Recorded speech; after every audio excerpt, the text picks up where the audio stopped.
Alhamdulillah, segala puji tentunya hanyalah miliknya Allah Subhanahu wa ta'ala semata-mata. Salawat dan salam penghormatan semoga senantiasa Allah curahkan kepada kekasih kita Rasulullah Muhammad sallallahu alaihi wasallam, begitu pula kepada keluarga beliau, para sahabat dan juga pengikutnya yang senantiasa istiqamah menghidupkan sunnah Nabi sallallahu alaihi wasallam. Beliaulah Nabi yang diutus ke muka bumi ini untuk menjadi contoh teladan yang terbaik bagi seluruh umat manusia, terutama secara khusus bagi kita umat Islam. Malam ini saya diberikan amanah untuk menyampaikan ceramah dengan judul meneladani akhlak Rasulullah sallallahu alaihi wasallam. Suatu ketika Aisyah radhiyallahu anha, salah seorang istri Nabi sallallahu alaihi wasallam, ditanya bagaimana akhlak Rasulullah sallallahu alaihi wasallam. Maka beliau kemudian memberikan jawaban yang pendek, jawaban yang singkat namun sangat padat makna. Aisyah menjawab, "Kana khuluquhu al-Qur'an." Sesungguhnya akhlaknya Rasulullah sallallahu alaihi wasallam itu adalah Al-Qur'an.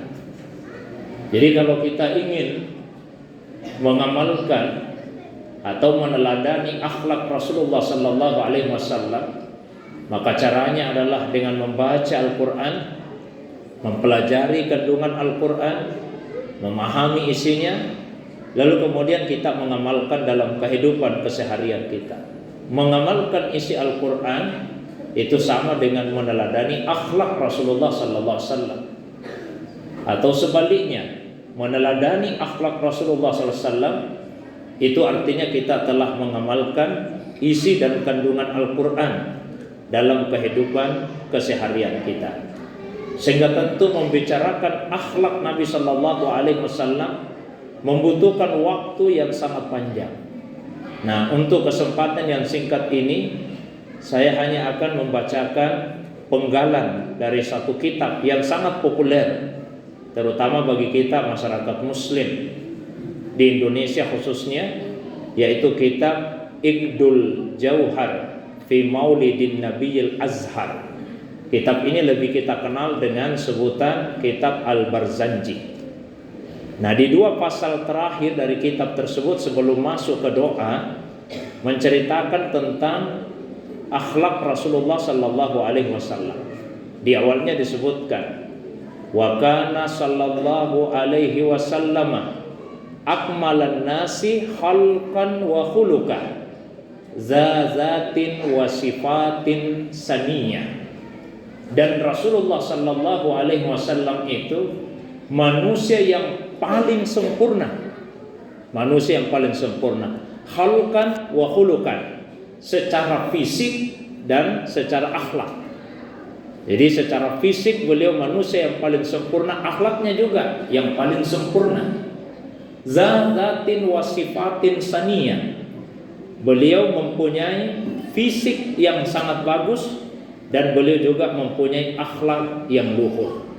Saya tidak akan bicarakan tentang fisiknya Nabi.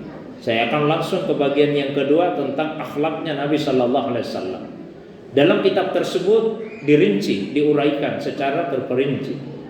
Wa kana sallallahu alaihi wasallam sadidal haya'i wat tawadu, yahsifu na'la wa yarqa'u thawba wa yahlubu syata wa yasiru fi hikmati ahlihi bisiratin sariyah.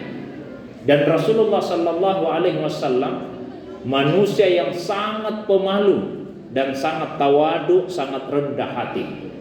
Ini dua akhlak utama yang langsung disebut dalam kitab tadi. Beliau sangat pemalu dan sangat rendah hati. Malu itu ada yang terpuji, namun ada juga yang tercela.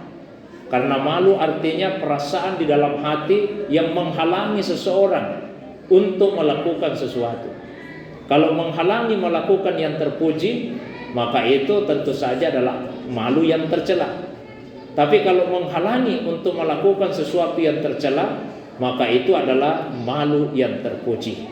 Karena rasa malulah salah satunya yang menjadi penghalang bagi manusia untuk melakukan kedurhakaan dan kemaksiatan. Nabi SAW pernah bersabda, "Idza lam tastahyi fasna ma syi'ta." Apabila engkau sudah tidak punya rasa malu, maka lakukan apa saja yang kamu ingin lakukan.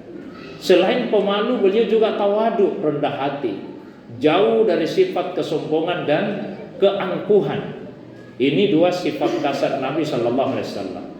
Bahkan begitu pemalunya dan begitu rendah hatinya Rasulullah SAW, beliau tidak mau menyusahkan istri-istrinya. Maka dalam kitab tadi disebutkan, yahsifu na'lah, beliau sendiri yang menyambung tali sandalnya yang putus. Kemudian wayarka'u thawbah, kalau pakaiannya robek, beliau sendiri yang menjahit. Wayahlubu syata, beliau sendiri yang memerah susu kambing apabila beliau ingin minum susu. Wayasiru fi hikmati ahlihi bisiratin sariyah, dan beliau senantiasa melayani keluarganya dengan cara yang terbaik tanpa pernah berkeluh kesah. Ini akhlaknya Rasulullah di dalam rumah. Tapi mohon maaf ibu-ibu sekalian, yang saya bacakan tadi itu bukan untuk ibu-ibu, untuk kami ini yang laki-laki. Saya khawatir Pak, jangan sampai pulang dari masjid, tiba di rumah, terus Bapak minta, Bu, minta tolong dibuatkan dulu kopi. Langsung istrinya menjawab, bikin saja sendiri Pak. Ada apa Bu? Tiba-tiba malam ini ibu tidak mau bikinkan saya kopi. Langsung ibu menjawab, Bapak tidak ingat tadi ceramahnya Ustaz? Nabi itu Pak kalau mau minum susu bikin sendiri. Jadi Bapak supaya sama dengan Nabi, bikin saja kopi sendiri Pak. Besok pagi Bapak mau ke kantor, minta tolong sama istri, Bu, disetrikakan dulu pakaian saya mau ke kantor. Langsung ibu jawab, setrika saja sendiri Pak. Ada apa lagi ini Bu? Sudah tadi malam tidak mau bikin kopi, ini tidak mau lagi menyetrika. Langsung ibu menjawab, Bapak tidak ingat ceramahnya Ustaz tadi malam? Itu Nabi Pak kalau putus tali sandalnya sambung sendiri, robek pakaiannya jahit sendiri. Jadi supaya Bapak meneladani Nabi, setrika saja sendiri Pak. Nah ini bukan untuk ibu-ibu, ini untuk kami ini laki-laki para suami. Terus untuk ibu-ibu yang mana? Ini sekarang untuk ibu-ibu. Nabi SAW pernah ditanya, ayyun nisa'i khair, istri yang baik itu yang bagaimana ya Rasulullah? Kata Nabi, istri yang baik itu satu, idza ra'aitaha tasurruka, apabila dipandang menyenangkan hati suami. Itu istri yang baik. Jadi kalau kita pulang ke rumah Pak, mendapati istri dalam keadaan menyenangkan hati, maka pujilah Allah dan pujilah istri. Tapi kalau kita tiba di rumah disambut dengan istri yang acak-acakan, modelnya tidak karuan, berantakan, bukan alhamdulillah yang dibaca. Apa Pak yang dibaca? Astagfirullah, bukan Pak. A'udzubillahi minasyaitonirrajim. Ada juga yang membaca inna lillahi wa inna ilaihi rajiun. Musibah itu.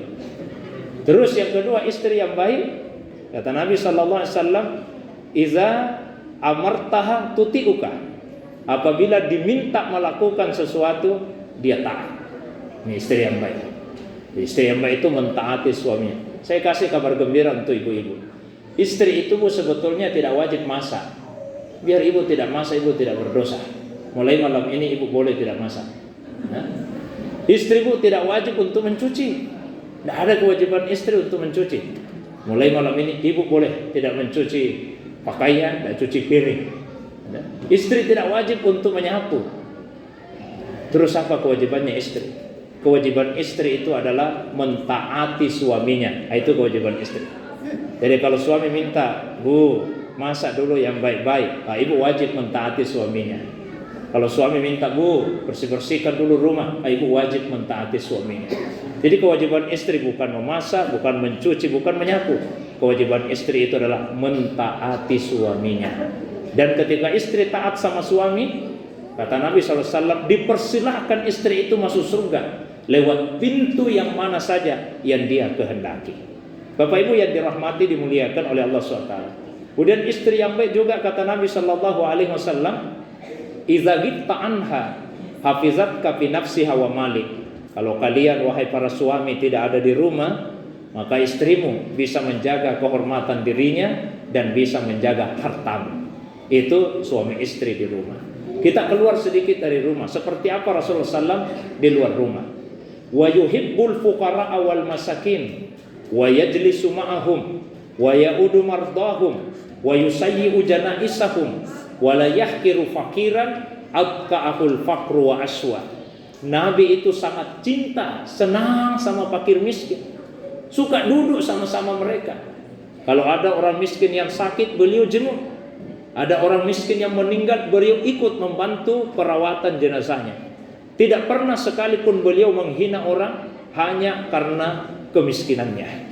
Jadi Nabi Pak suka bergaul dengan fakir miskin, suka duduk sama-sama mereka. Bandingkanlah dengan keadaan sebagian orang di antara kita. Kalau ada acara lebih bangga, lebih senang kalau duduk sama pejabat, duduk sama orang kaya, duduk sama orang terpandang. Kadang ada orang yang tidak mau duduk dengan orang-orang kecil. Kalau Nabi tidak, senangnya duduk sama fakir miskin. Ya, ada yang sakit, beliau jenguk, beliau kuatkan hatinya, didoakan.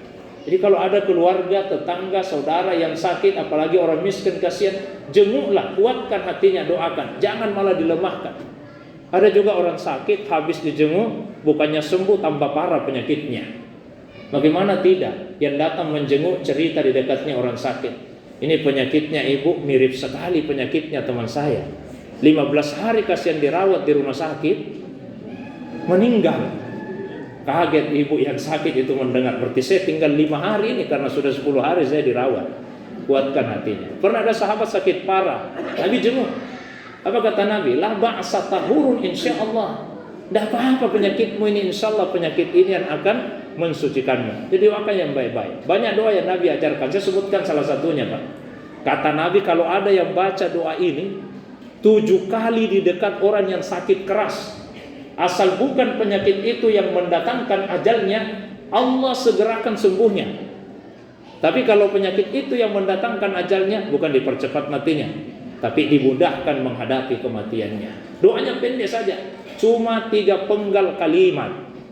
As'alullahal azim Rabbal arsil azim ayyasfiya. As'alullahal azim, saya memohon kepada Allah yang maha agung, Rabbal arsil azim, penguasa aras yang agung, ayyasfiya, agar dia menyembuhkanmu. Bacalah 7 kali di dekat orang yang sakit keras. Insya Allah Allah subhanahu wa ta'ala akan menyegerakan kesembuhannya. Bapak Ibu jamaah tarawih yang dirahmati, dimuliakan oleh Allah subhanahu wa ta'ala. Kemudian lanjutannya di dalam kitab tadi tentang akhlaknya Rasul. Wa yaqbalul ma'zirata wa la yuqabilu ahadan bima yakrah wa yamsi ma'al armalati wa zawil ubudiyah. Nabi itu senantiasa menerima kalau ada orang yang meminta maaf kepadanya. Sebesar apapun kesalahan seseorang, minta maaf ke Nabi, Nabi terima permintaan maaf itu. Tidak pernah beliau memperlakukan orang dengan cara yang mereka tidak senangi. Dan Nabi senang berjalan bersama dengan armala. Armala itu kalau terjemah harfiahnya janda-janda. Tapi yang dimaksud sini bukan janda-janda muda, janda-janda yang sudah tua. Ya, yang orang sudah tidak punya hasrat lagi kepada mereka. Ya, karena tuanya. Nabi biasa untuk menghibur, menguatkan hati mereka. Suka jalan bersama dengan para budak hamba sahaya. Tapi jangan kemudian menyangka bahwa Nabi itu orangnya lembek, orangnya lemah. Tidak. Dalam lanjutan kitab tadi disebutkan, wala yahabul muluk wa yaghdhabu lillahi ta'ala wa yarda lirida. Nabi itu tidak pernah merasa takut kepada raja-raja, kepada penguasa. Beliau bisa marah kalau itu karena Allah. Beliau rida kalau itu karena Allah. Suatu hari suratnya Rasul dirobek-robek oleh penguasa Persia. Maka Rasulullah murka dan Nabi mengatakan, kelak kerajaan Persia itu akan dirobek-robek oleh Allah, sebagaimana dia telah berani merobek-robek surat saya. Nah, itu ketegasan Nabi kepada para penguasa. Tapi terhadap para sahabatnya, wa yamsi khalfa ashabihi wa yaqulu hallu zahri lil malaikatir ruhaniyah. Kalau jalan sama-sama sahabat, Nabi tidak suka menonjolkan diri. Beliau senangnya jalan di belakang. Biar nih kalian saja yang di depan, saya di belakang saja. Biarlah punggung saya ini untuk malaikat ruhaniyah. Wa yarkabul ba'ira wal farasa wal baglata wa himaran ba'dul muluki ilahi ahda. Kalau beliau dikasih hadiah oleh para raja-raja, ya, beliau dikasih unta, beliau dikasih keledai, beliau dikasih kuda, ya, beliau dikasih begal, beliau kendarai apa yang dikasih dihadiahkan orang. Artinya Rasulullah menghargai pemberian orang. Kan Bapak Ibu sekalian, kalau misalnya ada di antara Bapak Ibu pulang dari umrah atau pulang dari luar negeri, terus memberikan hadiah kepada sahabat-sahabat, kepada tetangga, lalu hadiah itu tidak pernah dia pakai, bagaimana kira-kira perasaan Bapak Ibu sekalian? Tentu merasa kecewa. Ternyata dia tidak suka pemberian saya, kalau setengah mati saya carikan. Tapi coba kalau ada di antara kita Pak, pulang dari umrah, bagi-bagi tasbih, bagi-bagi songkok, atau ibu-ibu misalnya bagi-bagi mukena, bagi-bagi jilbab, dan pemberiannya itu selalu dipakai. Oh, pasti kita merasa senang. Ya, alhamdulillah, ternyata pemberian saya disukai. Allah juga senang kalau pemberiannya itu terlihat pada hambanya. Innallaha yuhibbu ayyara asara nikmatihi fi abdihi. Sesungguhnya Allah senang melihat bekas pemberiannya itu terlihat pada hamba-hambanya. Jadi dalam kehidupan ini Bapak Ibu sekalian, yang dilarang bukan cuma pura-pura kaya, tapi yang dilarang juga pura-pura miskin. Kalau Allah memberikan nikmat kepada kita, biarkanlah nikmat itu terlihat, asal di dalam hati tidak ada kesombongan. Karena kesombongan itu bukan pada penampilan zahir, tapi itu sifat di dalam hati. Kalau Allah SWT memberikan kepada kita kemampuan untuk membeli kendaraan bagus, kendaraan yang mewah, pakaian yang bagus, pakaian yang necis, pakailah itu Pak. Allah senang melihat nikmatnya terlihat pada hamba-hambanya. Allah tidak senang kalau kita ini hambanya terlihat kumuh, terlihat tidak terurus, terlihat tidak rapi. Jamaah yang dirahmati, dimuliakan oleh Allah SWT. Akan tetapi Nabi SAW itu tidak kemudian tergoda dengan kesenangan dunia. Dalam lanjutan kitab tadi kemudian disebutkan, ya, Nabi SAW wa ya'sibu ala batnihil hajara minal ju'. Sering sekali Nabi mengganjal perutnya dengan batu karena lapar. Padahal kalau dipikir, wa qad utiya mafatihal hasainil ardiyah, kunci-kunci kekayaan dunia sudah diserahkan kepada Nabi. Bukan itu saja, wa rawadathul jibal bi antakuna lahu zahaban fa'aba. Gunung pun menawarkan diri kepada Nabi, siap jadi gunung emas supaya Nabi jadi orang kaya. Fa'aba, tapi Nabi enggan, Nabi tidak mau. Wa yukillu lagwa wa yabda'u man laqiyahu bis salam wa yutilus salat wa yaksurul khutabal jumu'iyah. Nabi tidak pernah mengucapkan perkataan yang sia-sia. Kalau ketemu orang, Nabi yang duluan mengucapkan salam. Beliau Nabi Pak, ketemu umatnya duluan mengucapkan salam. Kalau salat Jumat, salatnya panjang. Tapi kalau khutbah, khutbahnya pendek. Itu sunnahnya Nabi. Jangan dibalik. Khutbahnya panjang, salatnya yang pendek. Nabi kalau salat Jumat panjang salatnya, khutbahnya yang pendek. Wa yata'allaqu ahlas syarat wa yukrimu ahlal fadal wa yamza wa qulu wa la yaqulu illa haqqan yuhibbuhullahu ta'ala wa yarda. Tapi beliau juga bergaul dengan orang-orang mulia, menghormati orang-orang yang terpandang, dan kadang-kadang Nabi bercanda, tapi tidak pernah mengucapkan kecuali yang benar. Jadi Nabi itu tidak serius-serius amat. Kadang-kadang bercanda Pak. Kadang-kadang bercanda. Bercanda dibolehkan, tapi ada etikanya. Etika nomor 1, tidak boleh dusta dalam canda. Boleh bercanda, tapi tidak boleh berdusta. Nabi SAW mengingatkan dengan peringatan yang keras. Wailun lilladzi yuhaddisu fayakdzib liyadhhaqa bihil qaum wailul lahu. Kecelakaan besar bagi orang yang menyampaikan sesuatu lalu dia dusta dalam ceritanya hanya karena ingin membuat orang tertawa. Kan kadang-kadang Pak ada yang membuat cerita-cerita bohong, bahkan dalam ceramah sekalipun, hanya supaya yang mendengar tertawa. Padahal Nabi memberikan ancaman keras. Kecelakaan bagi orang yang bercerita lalu dia dusta hanya karena ingin membuat orang tertawa. Kecelakaan baginya, kecelakaan baginya. Kemudian adab yang kedua, tidak boleh berlebih-lebihan dalam canda. Tidak boleh berlebih-lebihan. Al-mizahu fil kalam kal milhi fit ta'am. Bercanda dalam pembicaraan itu hanyalah seperti garam pada makanan. Ibu-ibu kalau masak sayur tidak ada garamnya, hambar rasanya. Tapi kalau kebanyakan garam, keasinan. Begitulah hidup kita. Tidak pernah sama sekali kita bercanda dalam hidup, serius terus, hambar kehidupan. Tapi kalau kebanyakan bercanda, maka hilang kehormatan diri kita. Pada akhirnya Bapak Ibu sekalian, mudah-mudahan bulan Ramadan ini bisa semakin membuat kita akrab dengan Al-Quran, membacanya, mempelajari isinya, mengamalkannya, dan secara otomatis itu artinya kita telah meneladani akhlak Rasulullah sallallahu alaihi wasallam. Demikian yang bisa sampaikan. Mohon maaf atas segala kekurangan. Wa ilallahi turja'ul umur. Wassalamualaikum warahmatullahi wabarakatuh.